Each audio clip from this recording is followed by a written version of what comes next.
बिस्मिल्लाहिर्रहमानिर्रहीम। अस्सलाम वालेकुम स्टूडेंट्स। बेटा उर्दू का हमने 5वां सबक, उसकी रीडिंग, उसके अल्फाज मानी कंप्लीट कर लिए हैं। आज अब मैं आपको इस सबक के सारे पैराग्राफ तो नहीं पढ़ा सकती, लेकिन एक पैराग्राफ समझा रही हूँ, एक पैराग्राफ बता रही हूँ। सियाक़ो सबक के हवाले से अगर कोई पैराग्राफ पेपर में आ जाए तो आपने उसकी तशरीह कैसे करनी है।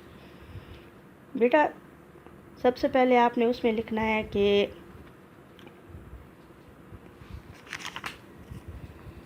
सबक का उन्वान आपने दोनों पैराग्राफ को देखना है। इनमें चॉइस है, एक आपने लिखना है, एक आपने छोड़ देना। बेटा अब उनमें से ये डिसाइड करें कि उनमें से आपको कौन सा अच्छा आता है, जिसके मीनिंग आते हों, जिसके सबक का नाम आपको पता हो, मुसन्निफ़ का नाम आता हो, तो उस पैराग्राफ को अटैम्प्ट करें।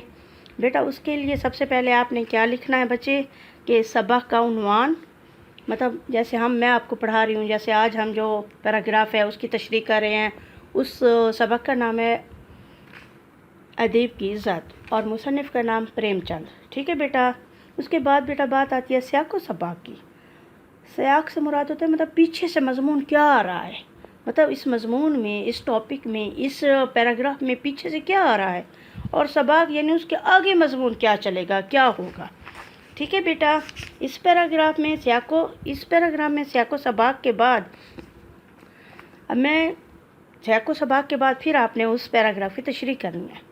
बेटा अब मैं आपको एक पैराग्राफ पढ़ती हूँ, फिर उसके बारे में बताती हूँ। ओके बच्चे, तवज्जो करें। कमर अपने ऊपर झुंझला रहे थे। दावती कार्ड पाकर वो फूले ना समाये थे, लेकिन जहाँ आकर उसकी जिस कदर तज़लील हुई, उसको देखकर अपना इत्मीनान का झोंपड़ा जन्नत से कम न था। उन्होंने अपने आप को तान की, तुम्हारे जैसे इज़्ज़त के हवसमंदों की यही सज़ा है। अब तो आँखें खुली कि तुम कितनी इज़्ज़त के मुस्तहक़ हो। तुम खुद इस गर्ज़मंद दुनिया में किसी के काम नहीं आ सकते। वकील तुम्हारा एहतराम क्यों करें? क्वेश्चन मार्क है, क्यों करें, सवालिया निशान है बेटा, क्यों करें। ठीक है बेटा। तुम इनके मुवक्किल नहीं हो सकते। डॉक्टर और हकीम तुम्हारी तरफ क्यों देखें?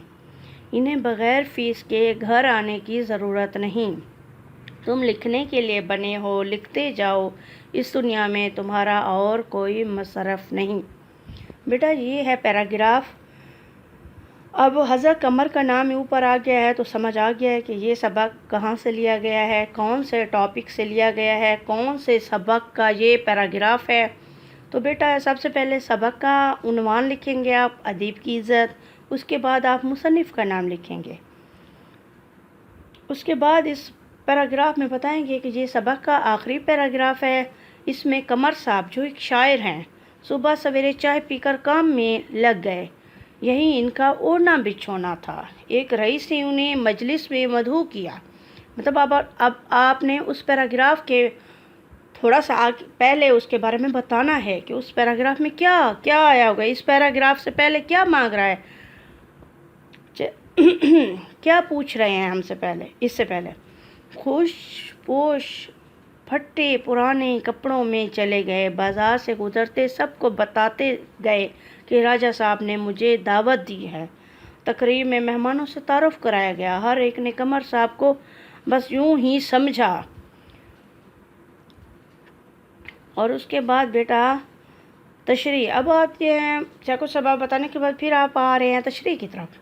तशरीह में आपने वही बढ़ चढ़ के बताना है, फैलाना है, और ये ज़हन में रखना है ये क्वेश्चन आपका 15 नंबर का है, तो इसको 15 नंबर के हिसाब से ही आपने अटैम्प्ट करना है।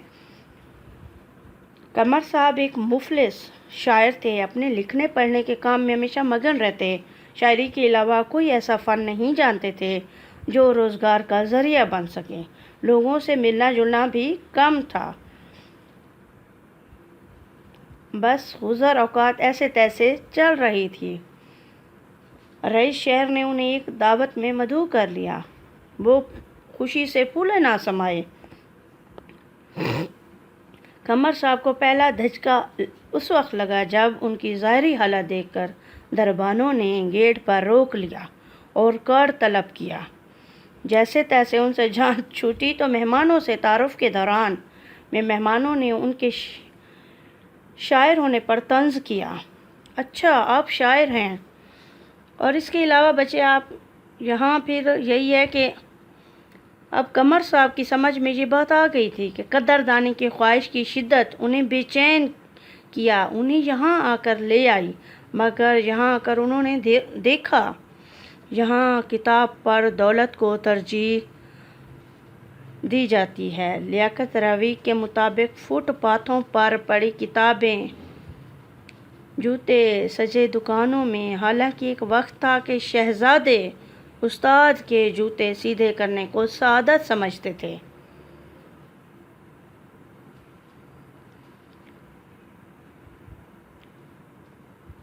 یہی وجہ ہے کہ آپ کسی کا کچھ سنوار یا بگاڑ سکتے ہیں تو وہ آپ کا خیال کیوں کر رکھے گا؟ آپ تو بیکار ہیں، اس کے لیے آپ وکیل کے موکل اور ڈاکٹر کے مریض نہیں، تو ان کی بلا سے آپ کے سر پر ہمہ بیٹھے۔ تمہارا ایک ہی مصرف ہے کہ لکھتے جاؤ، بس لکھتے جاؤ۔ یہاں آ کر اس دعوت میں آ کر، اس تقریب میں آ کر ان کو سمجھ آئی کہ میرا کام صرف چراغ کا کام ہے، صرف جلنا۔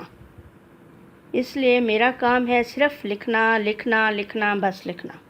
اوکے بیٹا، یہ تھے پیراگراف اور ان کی تشریح۔